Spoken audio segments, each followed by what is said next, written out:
I give the example that it's just on a visit to Egypt in Mubarak's time, I go to the train station in Cairo to get some reading matter for the train to Alexandria, and I wanted a sort of recent novel or something like that. And in Arabic and in English, the offerings were things like Mein Kampf, Protocols of Learned Elders of Zion, books about the perfidious Jew, and so on. And that's just one example. I could give many others, but it's very commonplace in the Muslim world.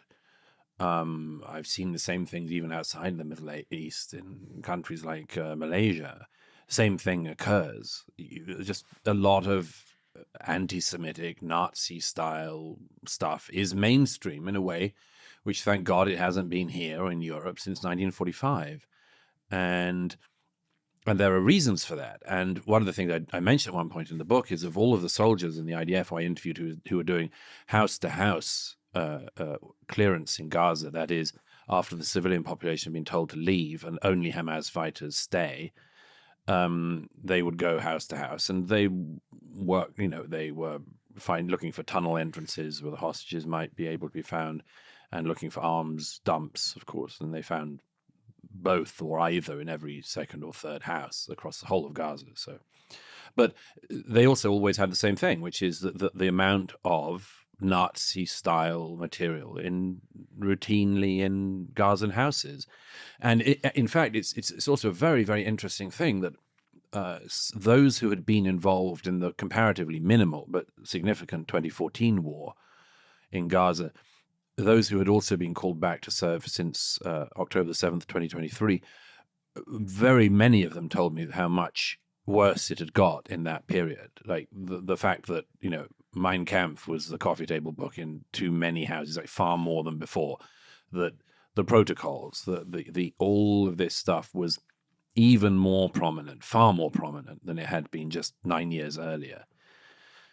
And there's a reason for that I give in the book. We don't have to get into now, but there's a very, very clear reason that I explain as to why the Muslim world remains the only part of the world in which Nazi propaganda, Nazi anti-Semitism, and more is rife, routine, and commonplace. And I wish it were not, because among other things, it's, again, not only to the detriment of the Jewish state that that's the case, and to Jews worldwide, it's much to the detriment of those societies. There is so much potential in a country like Egypt.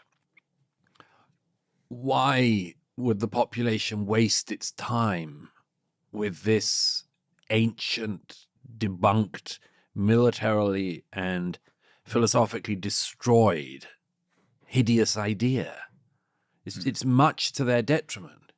You were hinting at the story of Amin al-Husseini. The Grand Mufti.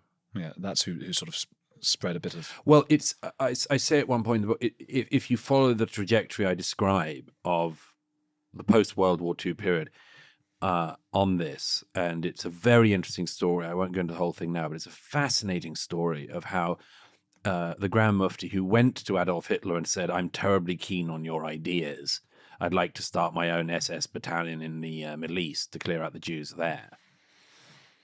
That he is accused of war crimes in Europe, wanted in France, wanted in Yugoslavia, manages to leave through a rather shady deal, and returns home to Egypt a victor. He's a victor.